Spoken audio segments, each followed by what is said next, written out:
So in this segment, we're going to be talking about some Brexit remorse, which I find really, really funny at this point. Late in the day, and so let's talk about this. So this is coming from an organisation called What's Up Men Leave Alliance, and there's also another one about Kent that I'm going to talk about just later on in the video. So be prepared. And so these guys aren't that big, 7,000 followers.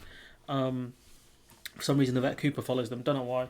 Probably their most famous follower, in all honesty. So let's talk about these guys. So straight off the bat, they want to rejoin. They want to join the EEA and EFTA, so it's the European Free Trade Alliance. I think that's what it stands for. And so that's got like Switzerland, Norway.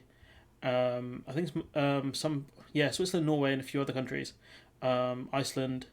Who's that one? Liechtenstein as well. These are like not tier one countries in the sense of they're not, they don't typically, not that trade reliant on those countries. So there's not much, it's not much celebration, and it's a step down from the membership we have in the EU, because I think Norway pays the EU per capita more than we do, and they have less say. The UK has a veto, and MEPs, and I don't think Norway does. Norway, wherever the EU passes, Norway has to pass into law, and so these guys want us to be like Norway.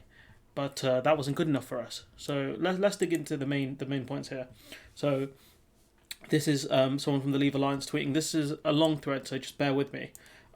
So this is so great. So he goes, any serious examination of our Brexit negotiations suggests the UK is playing silly buggers and was never sincere about a deal, and we're just going through the motions to pretend we tried.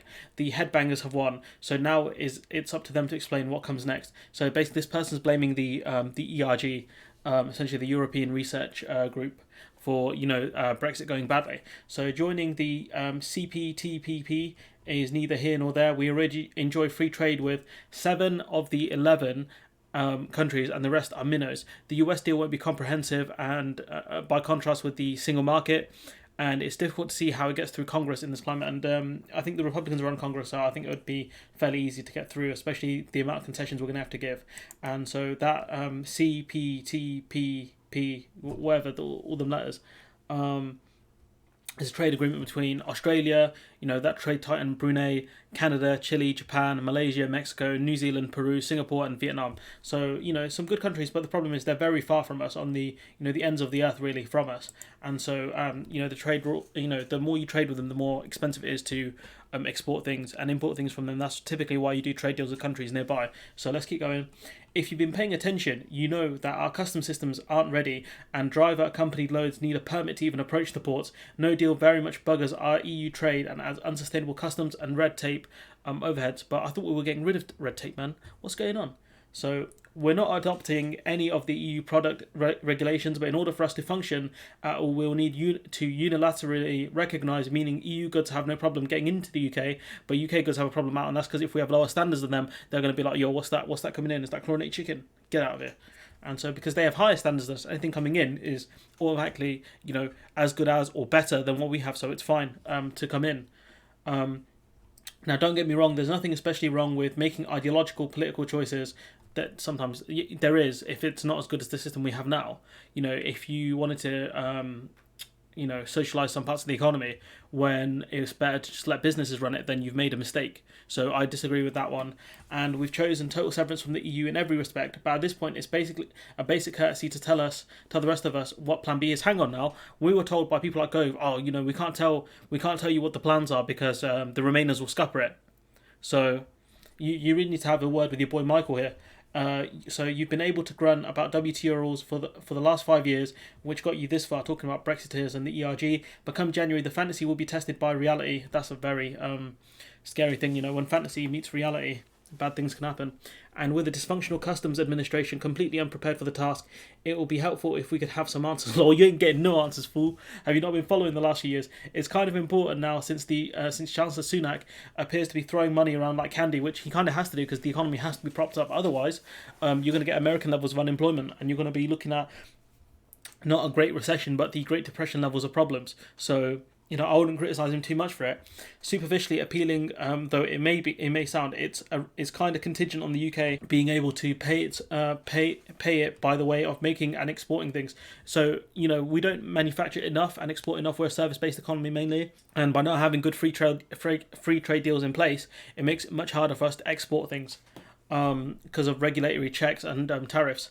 One could easily conclude that the Tories simply haven't the first idea about what they're doing and haven't even begun to understand the dynamics or complexity of trade. I've been watching closely for any sign of intelligent life, but the trade minister is Liz Truss. So hang on now. You guys said it would be easy. You guys said people like God, I forgot his name now.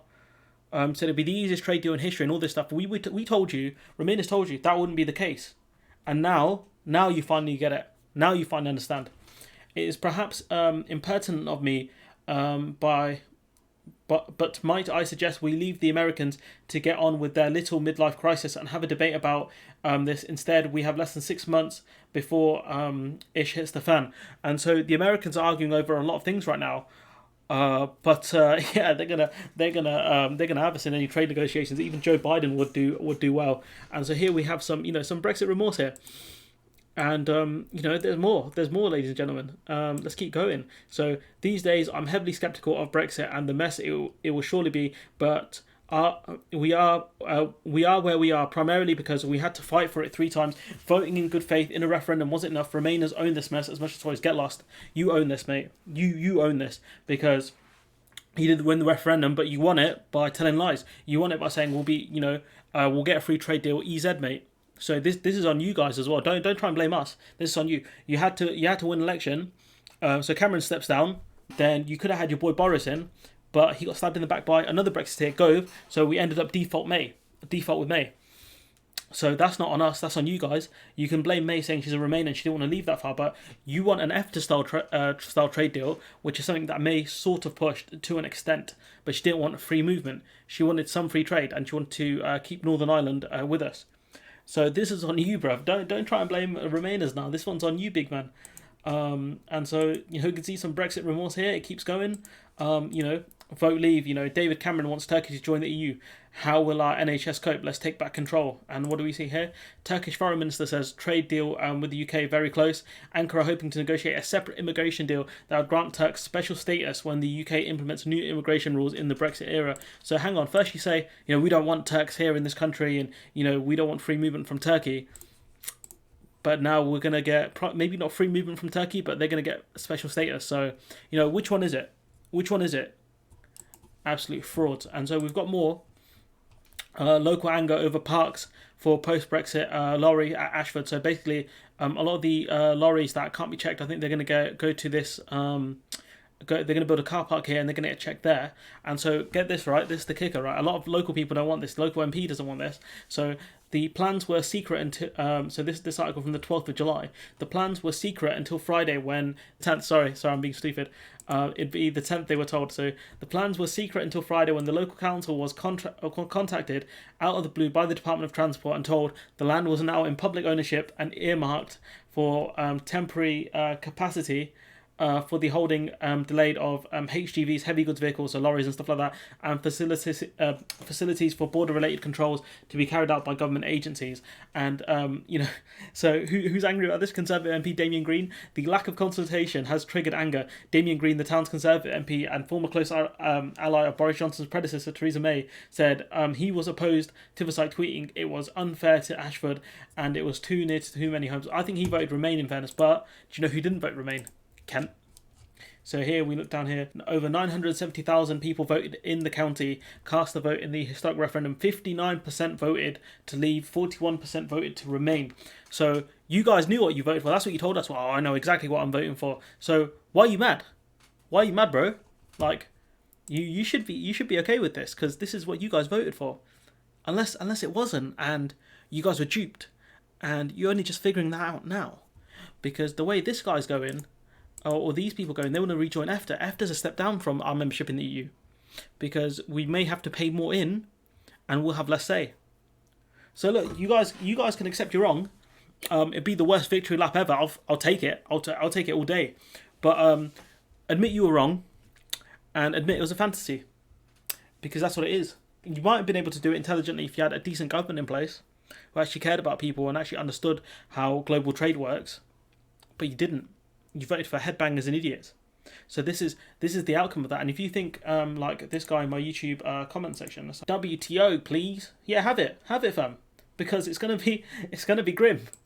And I hope you and your 7,000 followers finally figure it out. But yeah, I'm gonna leave it there. Let me know what you guys think in the comments below. Like, comment, share, subscribe, and yeah, hopefully I'll see you in the next one.